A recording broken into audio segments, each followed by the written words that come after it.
Welcome learners. Today we are going to talk about the great Himalaya. As you know, Himalaya occupies the northern part of India, not only India, but also it extends towards the west and merges with Alps. Himalaya means snow, Alai means residence.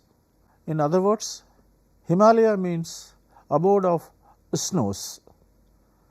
Normally, we associate Himalaya with many mythological stories and abode of gods.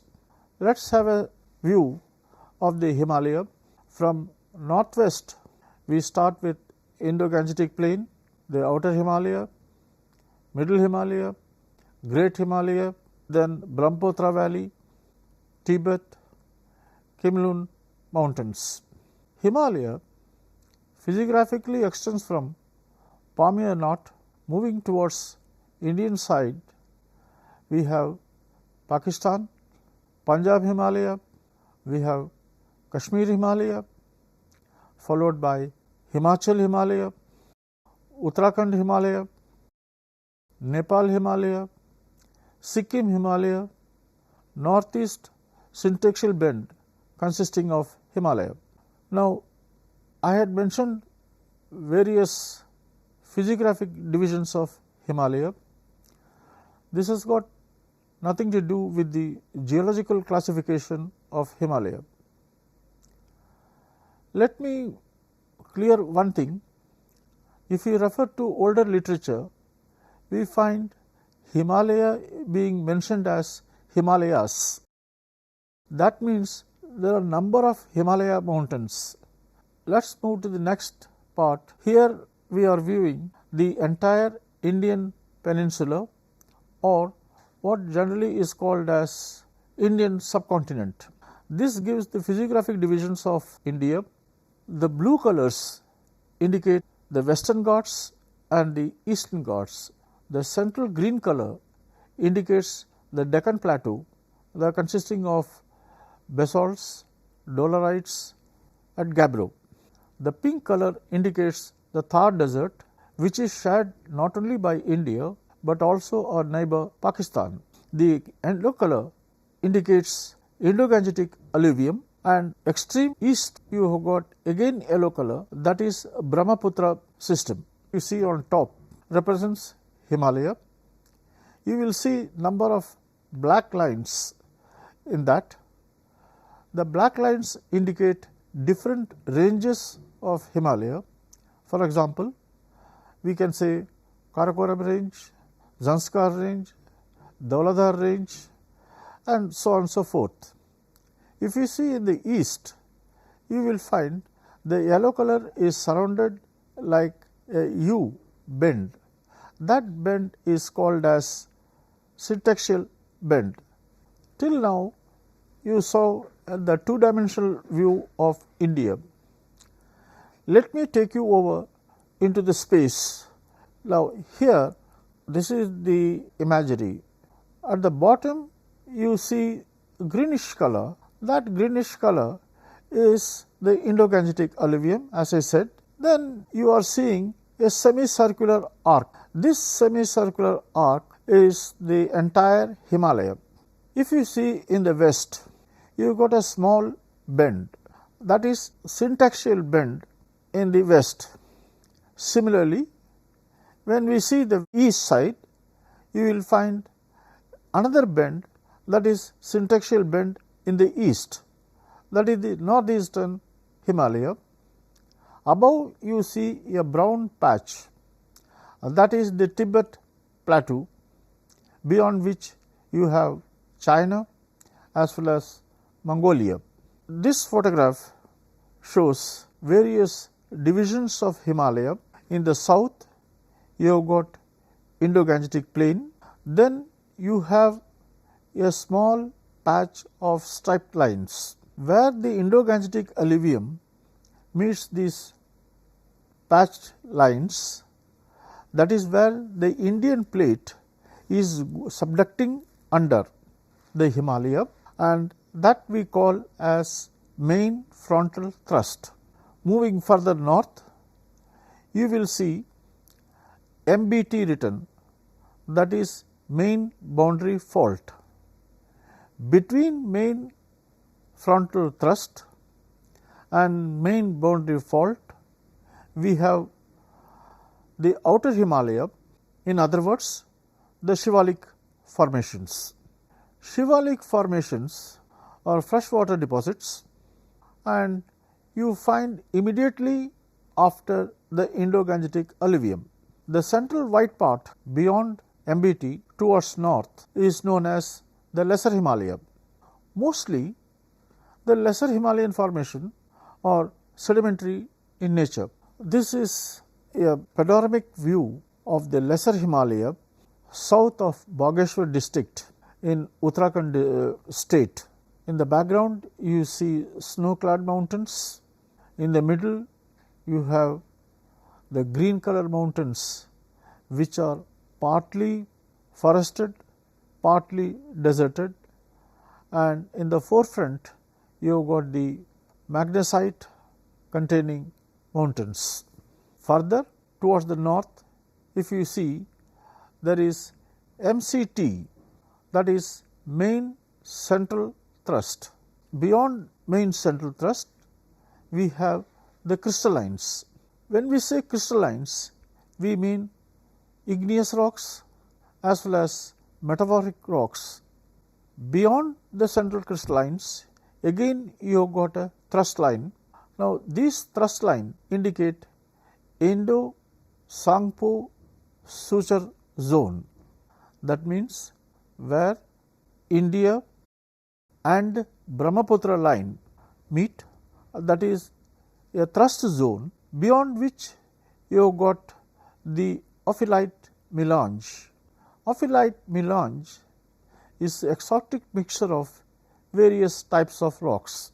Beyond that we go to Tibet and China. Now, various colors indicate, as I said, we have the Indo-Gangetic alluvium, outer Himalaya, then Lesser Himalaya, main central thrust, followed by Indo-Tsangpo suture zone. Let me tell you that Tsangpo is the Chinese name for our Brahmaputra river. If we have followed this, let us move down to next slide. Now, in this map you will see in the south Uttar Pradesh, in the west Himachal Pradesh, in the east Nepal, in the north Tibet.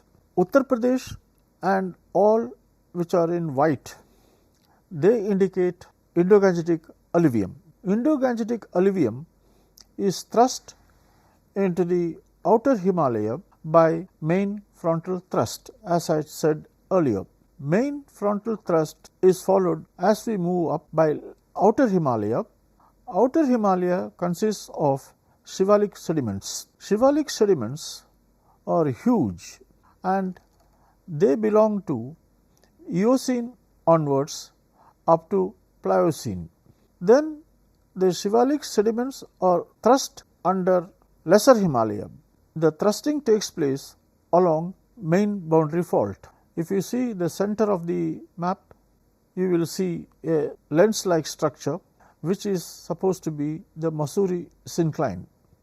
Beyond Mussoorie syncline, the Lesser Himalaya continue. Let us talk something about the rock types in Lesser Himalaya and also in Shivalik. First we take up Shivalik. In Shivalik we have coarse to fine-grained sandstones intercalated with clay bands. The Lesser Himalaya consists of Jutok group and Kroll formations.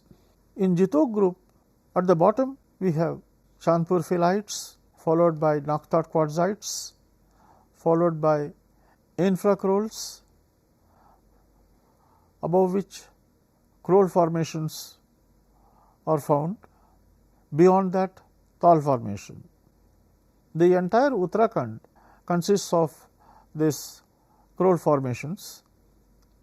Crole formations from bottom to top is divided into A, B, C, D and E horizons. Crole C is supposed to be the purest limestone in the entire section. Beyond Lesser Himalaya, you have main central thrust, because the sedimentaries are now coming in contact with crystallines. By crystallines, I mean granites, granitoids towards Badrinath. If we go to Badrinath, you can see the Badrinath granites. Beyond that, you see the red color above the pink color. The red color's lower boundary indicates the Indo-Sangpo suture zone. That means that's again a thrust fault. When we say thrust fault, normally a student thinks that the thrust is over a small area. In case of Himalaya, all these thrusts, that is main frontal thrust, main boundary fault, then main central thrust, all these thrusts extend from west to east. At different places, they are called by different names. For example, Lesser Himalaya, if we go to Himachal Pradesh, we call it as Nahant thrust. If you come to Uttarakhand, we call it as Crole thrust. Further in Crole thrust, we have got North Almora thrust, South Almora thrust, depending on the location. So, one should not confuse these thrusts with other thrusts. I said after main central crystallines, we have Indo-Sangpo suture zone, beyond which we get ophiolite melange. Ophiolite melange is an exotic mixture of igneous, sedimentary and metamorphic rocks. After that, we come to Tibet and China. This shows the drainage pattern in the Himalaya. The major part, in the central part, you see the Indo-Gangetic alluvium drainage, which you see. They are basically of Yamuna river in the left and Ganga river in the right. Moving towards east, as we come towards Bengal, the Indo-Gangetic alluvium or Indo-Gangetic drainage pattern ends. In the east, you see another drainage pattern, that is the drainage pattern generated by Brahmaputra river. Now, this map clearly shows the meaning of Indo-Gangetic alluvium. If you see in the west, you have got the Indus system, in the middle you have got the Indo-Gangetic drainage pattern, and in the east you have got the Brahmaputra system. This is one of the holy place in the Himalaya, that is Devprayag. Prayag means where two rivers meet, the Alaknanda river coming from north to south and the muddy color river Bhagirathi, which is coming from the east, is meeting at the center to form the holy Ganga. Till now, you must have learnt about the physiography, geomorphology, drainage divisions and general geology about Himalaya. It has been a fascinating study till now. Thank you.